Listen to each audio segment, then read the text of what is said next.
Good morning, everyone, and welcome to your morning briefing for Thursday, the 22nd of January, 2026. This is Robert. Jared and I will be standing in for Mike today. Let's get started with Inside the Beltway.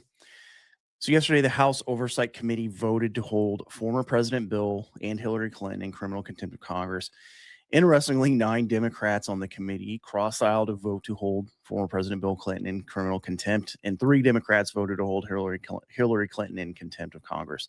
And this is over their refusal to appear in front of the committee for hearings on the Epstein files last week.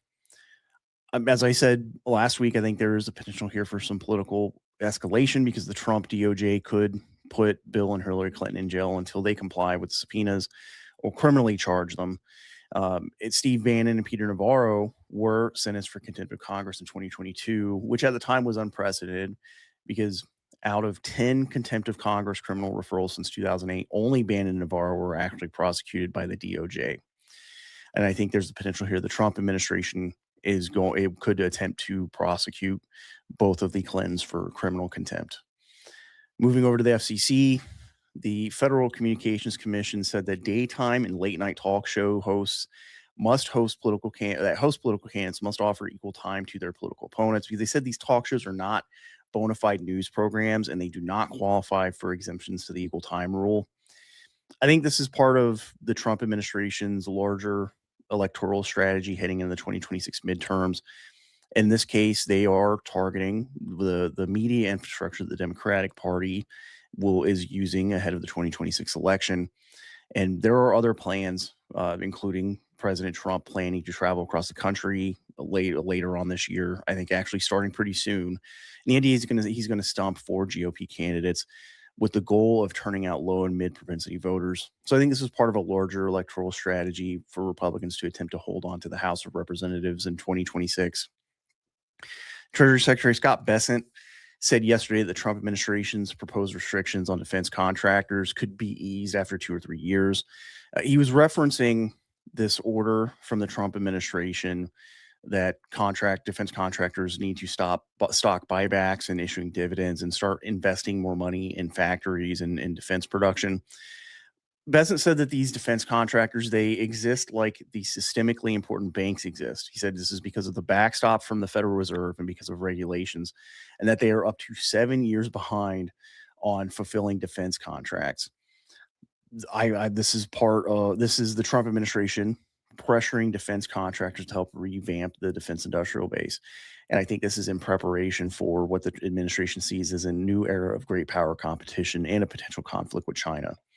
Moving over to the domestic side, the Alabama State Senate County and Municipal Government Committee voted to advance a bill in the Alabama State Senate yesterday. It's going to allow Alabama to adopt a new map and move their 2026 primary election after the Supreme Court releases this ruling on the Voting Rights Act Section 2. And as a reminder, so that ruling on Section 2 has the potential to eliminate minority majority districts and allow multiple red states to redistrict ahead of the 2026 election. Alabama Republicans said the point of this bill is to provide a window of 100 days for them to hold a special primary in any new districts that they have ahead of the 2026 election. And what they're doing is teeing up this bill to allow them to redistrict to a 7-0 Republican map when that Supreme Court decision does drop. And like some other states, this is going to allow Alabama to push back the date of their primary election. And so far, Louisiana has moved their primary in anticipation of this ruling, and Utah is the other state that is making preliminary moves in their state house in order to move back their primary election when that Supreme Court ruling is released. Over in New York, a New York State court said that New York's Republican held 11th district has to be redrawn because it dilutes Black and Latino votes. In this ruling, they said the New York's Independent Redistricting Commission must redraw this district by the 6th of February ahead of this year's election. This is likely to hand Democrats another seat in New York. Moving down to the Mid-Atlantic, PJM Interconnection said it's going to release a new power reliability plan with the hope that they're going to procure extra electricity supply after this. And this came after pressure from the White House and governors, the 13 state governors that are on the PJM grid. PGM said it's also going to prioritize connection of data centers with co-located power plants over new data centers that would draw power from the existing electricity supply. And then finally, University of Montana President Seth Bodnar announced that he's going to run against Senator Steve Daines, who's a Republican from Montana, in the 2026 election. And Bodnar is the fourth independent candidate to announce a run against a Republican state incumbent or Republican Senate incumbent. Two of those other independents are former Democrats in Idaho and South Dakota. The Democrats haven't explicitly announced that they're running this strategy to have independents challenge Republican candidates, but Act Blue did in the middle of last year make it easier for independent candidates to access their fundraising platform. And we have seen groups like Third Way, which is a centrist Democrat think tank, warning that Democrats have an image problem with voters. And they started sounding these warnings almost immediately after the 2024 election, recommending that Democrats tack to the center.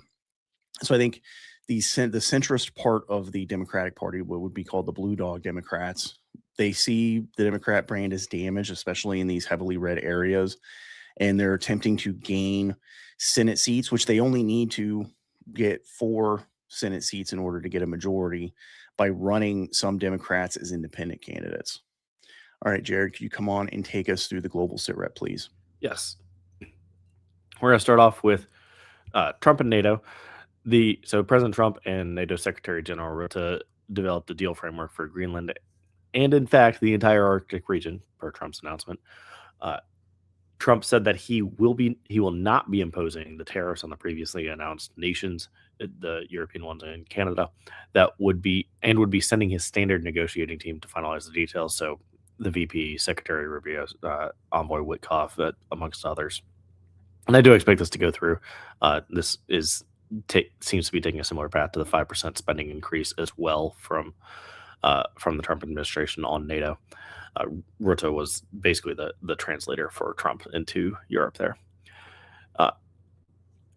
Moving over to the State Department, the Deputy Secretary of State, Landau, issued a warning to the Haitian Transitional Presidential Council that they are taking steps which favor gang rule in Haiti, and the U.S. will act accordingly if they don't stop.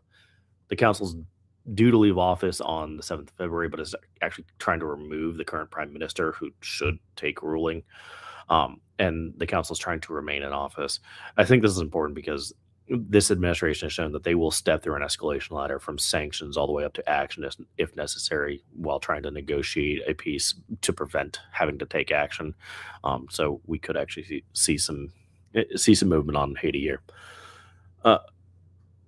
Over in the UK, the British Prime Minister Keir Starmer intends to revive a golden era with China during his visit next week. And this is Reuters citing anonymous sources.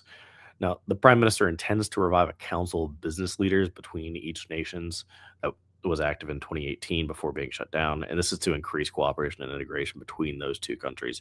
I think this is a follow-on effect from Canadian Prime Minister Mark Carney's speech on middle powers, trying to form a middle pole of power in the great power conflict that we are heading toward. And lastly, some big news out of the U.S. Navy. The USS Zumwalt got underway from Ingalls Shipbuilding last week for the first time since 2023. The Navy has been refitting the Zumwalt with missile tubes capable of carrying the upcoming hypersonic missile. Now, the Zumwalt is going to begin tests on the common hypersonic glide body in order to achieve initial operational capacity very soon here. And the next 2 hulls of this class are already undergoing refits as well. And this system that they've installed is the same one that will be on the upcoming battleship. This is going to allow the U.S. to place the Chinese fleet under threat from a very difficult to detect surface platform at extreme distances with minimal reaction timelines. This is establishing a new means of deterrence against the Chinese invasion or blockade of Taiwan that, frankly, the Chinese are I don't think they are able to counter it due to the novelty of the threat. If If this hypersonic glide vehicle can be fielded in short order, I think it's going to further drive back the deadline of military readiness for the Chinese fleet until they feel they can effectively counter this new hypersonic threat. Thank you for that, Jared. Let's move on to our Homeland operations update. So yesterday, the Department of Defense, according to some people familiar with this matter, ordered a military police brigade at Fort Bragg, North Carolina, to prepare for deployment to Minneapolis. The people that were speaking to media said that at least a few hundred military police are preparing for this deployment. The Trump administration, it continues to signal that Trump is going to invoke the Insurrection Act. However, I think the objective here is to build more pressure on Minnesota, Minneapolis officials to stop effectively impeding Operation Metro Surge and start cooperating with immigration authorities. But I think the Trump administration is serious on following through with invoking the Insurrection Act if they do not. However, I think the larger objective remains to blunt the momentum of the anti-ICE movement in Minneapolis. The Department of Homeland Security also announced yesterday Operation Catch of the Day. This is the federal surge into Maine. The Maine officials' response from Maine Governor Janet Millis was that her office is in close contact with local officials and, quote, other organizations across Maine to monitor ICE activity. This is the most explicit admission so far from a state level Democrat that they are coordinating with the anti-ICE rapid response groups. I don't recall any state officials saying this is openly in Illinois, though there were some state level officials cooperating with the anti-ICE movement in that state during Operation Midway Blitz. It was primarily local Chicago officials and political candidates working with those rapid response groups, but I expect to see a similar level of coordination in Maine because right now the likelihood is that this Operation Catch of the Day is going to be primarily in Lewiston and Portland, Maine. It's also possible the next federal surge is going to target Philadelphia, Pennsylvania. There are some activists reporting increased sightings of federal agents in neighborhoods with high immigrant populations in Philadelphia, and there have been activists on social media also reporting sightings of vehicles and federal agents staging at locations throughout Philadelphia. So I think at the same time, the Trump administration is focusing on forcing some type of decisive action and trying to blunt the momentum of this anti-ICE movement in Minneapolis. They are implementing this larger operation at large strategy. Basically, they want a persistent presence nationwide with smaller deployments of federal agents in multiple cities. And early reports from activists in Maine presaged this Operation Catch of the Day. And I think this is a likely indicator, this report of increased ICE activity, that another surge is coming.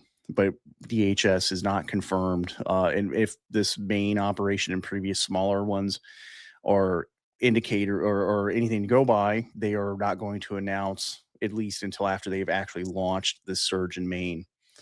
And finally, yesterday, the Associated Press reported they got a hold of a memo from a member of Congress who gave it to them anonymously, that ICE officials have authorized agents to enter private property, including with the potential use of force, using an administrative warrant and an immigration court final removal order.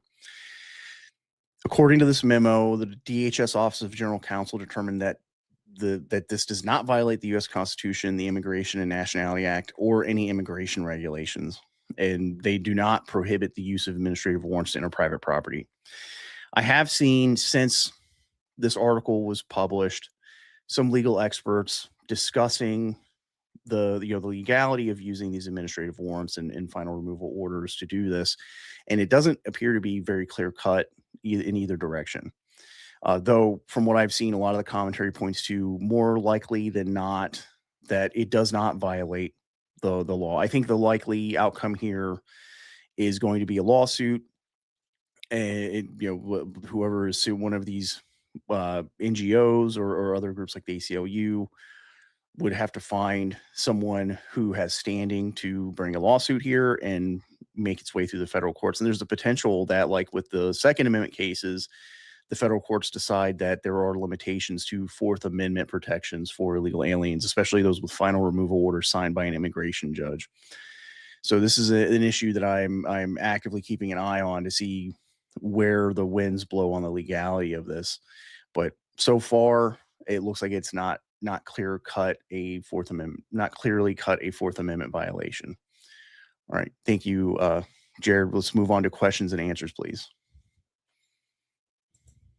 First question from Bad Wab. Have you heard about an emergency room in New York refusing to treat NYPD officers because they thought they were ICE? Yes, I did see that. It was 2 detectives that they refused to treat. Well, they didn't refuse to treat them. They did treat them, but they were apparently treated very badly by the staff at the emergency room, which is something I think one thing that is concerning, because traditionally medical professionals, healthcare professionals, what have you, would not do something like this on a partisan basis. But this is an indicator that there is a potential for that kind of partisan treatment from people who are historically professionally not supposed to do that. But they were plainclothes detectives. I think that's why they thought they were potentially ICE. So I would expect to see something like that happen in other cities, especially some of these larger cities that have strong anti-ICE activist movements. Though I do think this is a potential to further alienate some of the local cops from this anti-ICE movement. So far in like Minneapolis, they have been following orders from local and state officials not to respond to calls from ICE, especially for these large direct action demonstrations. But this might be a dividing issue for local police and some of this anti-ICE movement. All right, next question, please, Jared. From Thomas Jefferson. Have you seen all the insane bills introduced in Virginia by Virginia Democrats? It's like their version of Project 2025. Correct. It is Project 2029. And yeah, they have been introducing a lot of frankly disgusting bills. But it is something that I think Democrats largely have in their pocket, is running as moderate, trying to get into office and then implementing policies that they're dream policies. It's effectively an electoral version of the Mott and Bailey argument strategy, where you present what you actually want, but then you retreat to a safer, more moderate argument when you're confronted. And I think in this case, they're kind of reversing that. They're running as moderates to get into office and then implementing their preferred policies. In this case, they're introducing bills that would eliminate mandatory minimum sentencing for some violent crimes. They're making it illegal to hand count ballots in Virginia, and making it so it's only legal to have digital counts. But yeah, this would be Project 2029 that Mike has talked about extensively. Next question, please. From Bad Wabbit. China seems to be moving into the European Union with vigor. Where do you see this going, and do you attribute this to the demographic change? I don't attribute this to the demographic change, actually. I attribute this to the existence of the European Union. Just they are a liberal project that was sold entirely on the rules-based international order. China likes to peg that to they really like to use that to push their own agenda. And the fact that the United States said, hey, yeah, this is the rules-based international order is not a thing anymore. Just we have to recognize how reality actually is. I think the EU's trying to move a little bit toward that. We talked previously about there likely being some personal issues between the leadership class there and the American leadership that we have now. That said, where do I think this is going? I think Europe's going to run into a wall where they realize that all of the problems they had with China over the past 10, 15 years are still going to be problems with China. China's still going to demand they take in that they essentially be a dumping ground for China's overproduction. They're still going to demand, access to all kinds of things that simply for national security, the Europeans either grant and then forfeit national security, or just refuse to grant and then sour the relationship anyways, without a security guarantor to rely upon. I think this is going to lead to Europe either further entering civilizational decline or coming to the table on Trump's demands. Yeah, I really hesitate to use the word irrational when talking about international relations, international politics. But in this case, it does seem to be, in my view, personal animus against Trump, basically, because like you said, like they have been screaming about Chinese overproduction dumping goods into their markets for years. It, And we this covered some turn of to that last China, year. yeah, this turn to China, like they're angry about tariffs, but this turn to China would actually undermine their domestic industrial capacity because it would be dumping cheaper goods into their market. That would be the demand for China from China for them to turn to in international relations. There's this concept called bandwagoning. Basically, you have your major powers like the United States, China, and Russia, and you have these mid-level powers who, or mid-level, lower level global powers or countries that will choose a winner, whoever they think is winning or whoever they think is in their interest. They will bandwagon. They will join those groups. Some of them do not really have a choice in that. Some do. I think the EU, they're saying they're going to bandwagon with China. Some of them, Canada is saying that as well, or signaling that as well, but I don't think that's actually going to happen. I think it's more likely that they're doing this out of a combination of personal anger at Trump, but also as a way to try to gain some leverage in some of these ongoing trade negotiations by threatening that, well, if you don't do what we want, Scott Besson, if you don't give us a good deal, or Jameson Greer, we're going to turn to China. And I think that this is a negotiating tactic from some of them, some of these EU and Canadians. Yeah. On that note, just as a final thought, Trump did warn them in his speech that anybody who does turn away from the United States in this manner, the U.S. will remember it.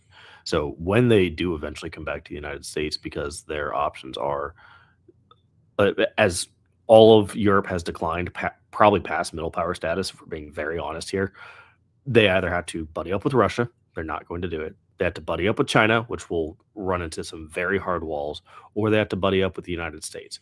I think eventually they're going to come back to the United States, and the Trump administration or whatever administration follows on will remember that and will not give them the deal that has likely already been offered here at the World Economic Forum already. All right. Thank you for that, Jared. Next question, please. From Thomas Jefferson. When redistricting was first proposed, it was said that if every state redistricted, it would favor Republicans, but I'm not seeing as much redistricting in Republican states as dim states. Why? Well, I think for some of these Republican states, like in Indiana, it is there is a fear of upending the status quo at the state level. So there's this concept of dummy mandering. Basically, you can gerrymander your map in a way that on paper gives you an advantage, but makes enough of your seats weak that in a swing election, like a wave year for the other party, well, now your districts are too weak to stand up to that, and you actually end up having some flipped. I think the most gracious interpretation of some of these Republican states resisting redistricting, some of these Republican officials within those states, like Rick Bray in Indiana, is that they're worried about dummy mandering. However, I think a big part of it is also there is a faction of the Republican Party, and including at the state levels, that are maybe not vocally anti-Trump, but are not within the MAGA faction of the Republican Party.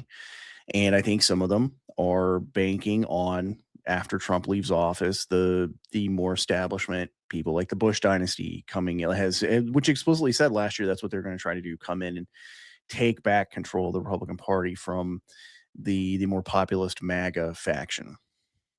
All right, next question, please, Jared. From Dio Gradius, am I understanding it right that Europe is looking at lining up with China like Canada? Yeah, we pretty much covered that to death already. All right.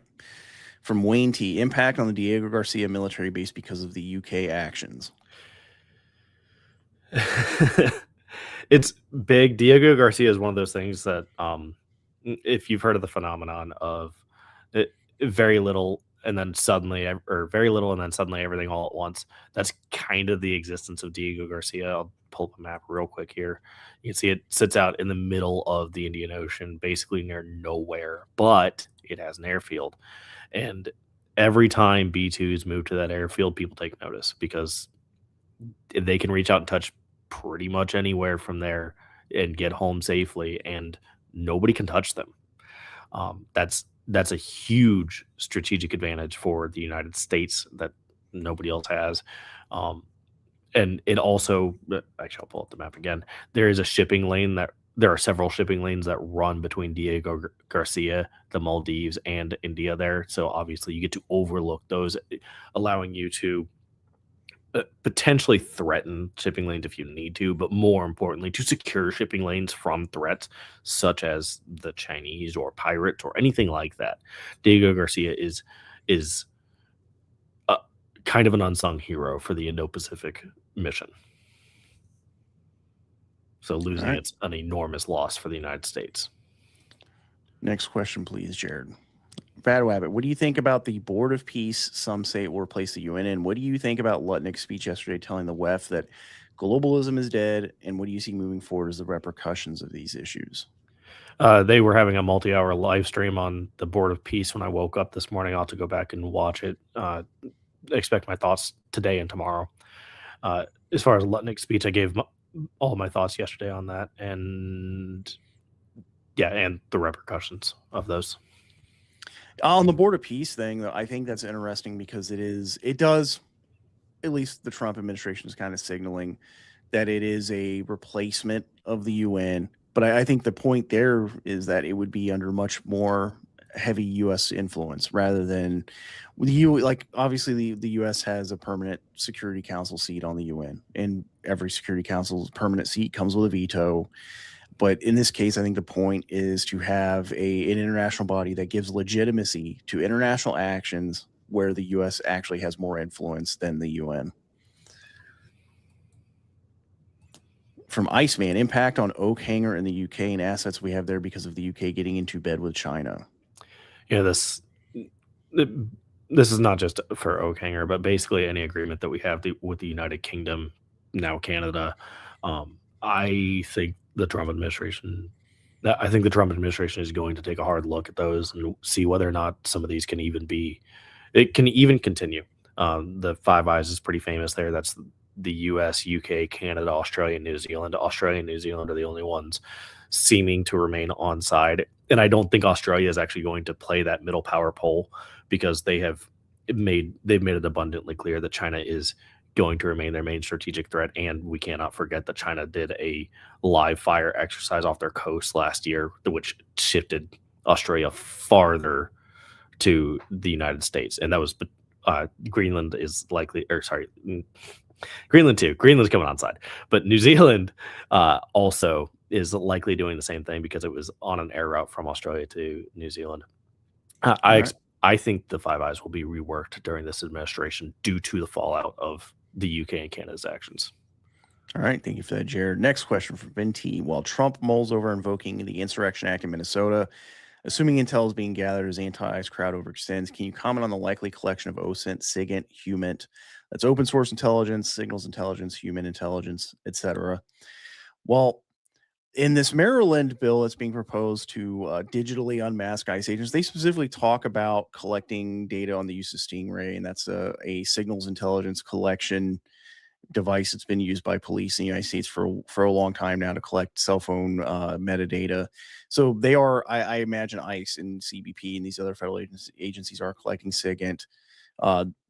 There is this new, I think we reported on it last week. There's this new operation that was leaked.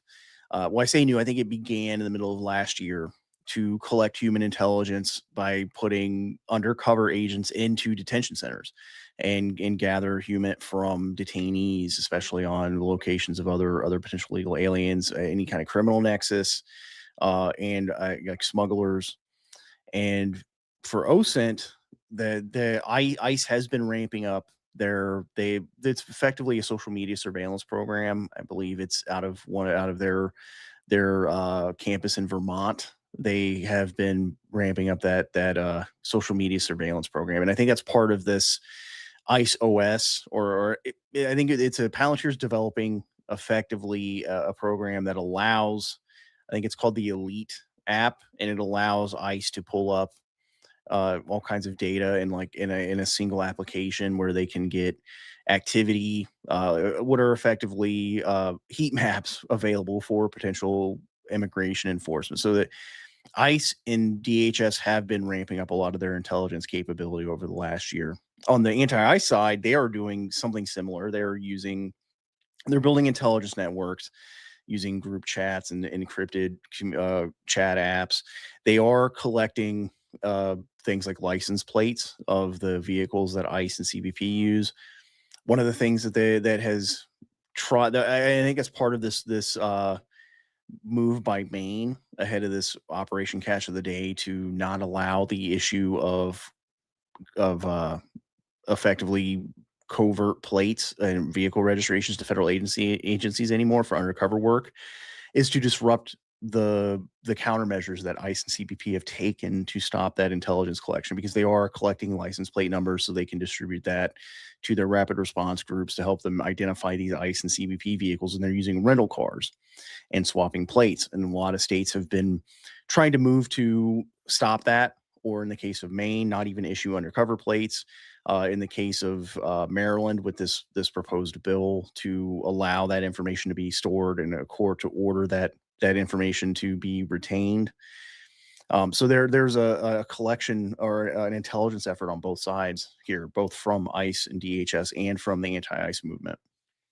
Next question, please, Jared. There are reports. Peter Schweizer's new book saying that the U.S. has been training pilots of the CCP and has been doing this since Biden's approval of it during his tenure. Have you had time to look into this yet? And if so, your thoughts? Well, Jared? I have not had time to look into that. I know there was one.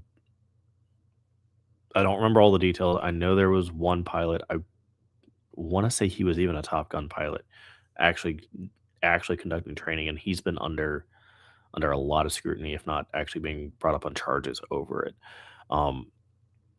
I If it is true, I can't see this administration allowing that to continue to happen, and I would expect them to, you know, actually prosecute the people conducting this. All right, next question, please. Follow up. So this is a way to get China's money to continue their welfare state as a short-term solution. I I've don't been think so. referencing Europe. Yeah, I don't think so, because I mean, look at how all of that is structured.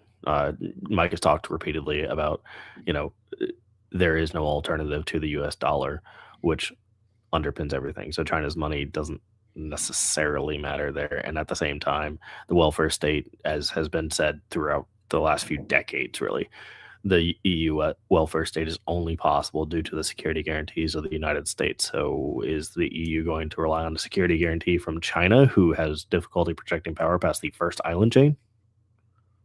No. That just simply no, they're not going to. It is physically impossible. All right, next question, please, Jared. From Griseo Nemo, a major room I am in had 2 Chinese influence bots join last night. The room is normally dead. Do you see China further ramping up online influence efforts in the near future? I think they've never stopped doing that and have ramped it up over the last decade. And it's not just online influence. Ahead of the 2020 election, and I imagine it still happens, the Chinese government was effectively buying propaganda in local newspapers all over the country. So yeah, I imagine it is never going to not continue ramping up as many resources as they can pour into it. Yeah, I'm a big fan of talking about, you know, the material and readiness conditions of a military, but at the same time, you've brought up human terrain plenty of times. China loves to manipulate the human terrain in order to achieve the perception of a fait accompli, even if they cannot actually achieve one. That's influence campaigns galore. That they love it. They're going to keep doing that. That's basically how they conduct war. All right, next question, please. From Ben T. Canada is minimally a very important strategic partner in the North. Carney continues turning left, partnering with China. Trump will not allow China to take hold of Canada. How does this play out? I have to counter that first statement. Canada is not minimally oh, maybe I'm misunderstanding that. They are a very important strategic partner. primarily due to their vast resources, not due to any kind of troop commitment abilities. Um, I I have talked about this a little bit since Carney made his first his strategic partnership announcement, and then also a little bit on his speech. I I expect Trump to take a very hard look at all of the agreements we have with Canada and the fact that we have a wide open border with them. I don't think there's enough time to secure that border either. Um, we can't forget that the United States Mexico Canada agreement, that free trade agreement between the three of them, is supposed to be up for review and renewal this year.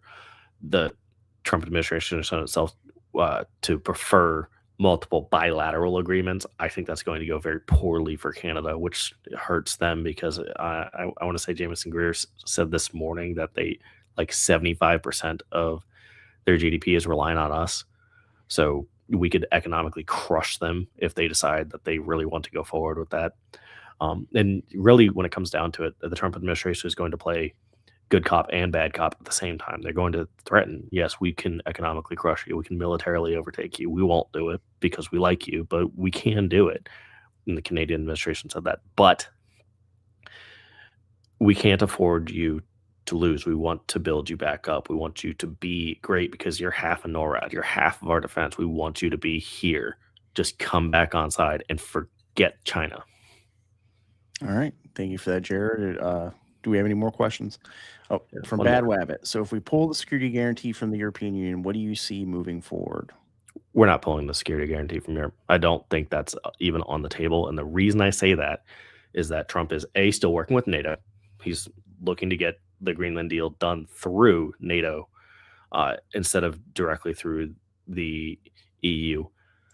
And this allows Trump to take the moral high ground for people that place exceptional value on that moral high ground. If he can say, hey, look, I'm willing to come to your defense, but you're not willing to come to my defense, that is leverage he can use on them. And he did so in his speech, by the way. He was very adamant that he will come to the aid of Europe because he loves Europe. But he does not believe that the Europeans would come to the aid of the United States, even if called upon via Article 5 of NATO. All right. Well, thank you for that, Jared. We'll give you guys a couple more seconds to get some questions in. But if that is it for questions, that will be the end of our show today. And we'll be back with you in your inbox tomorrow and on the show at 08 Central. Have a good rest of your day and stay out front.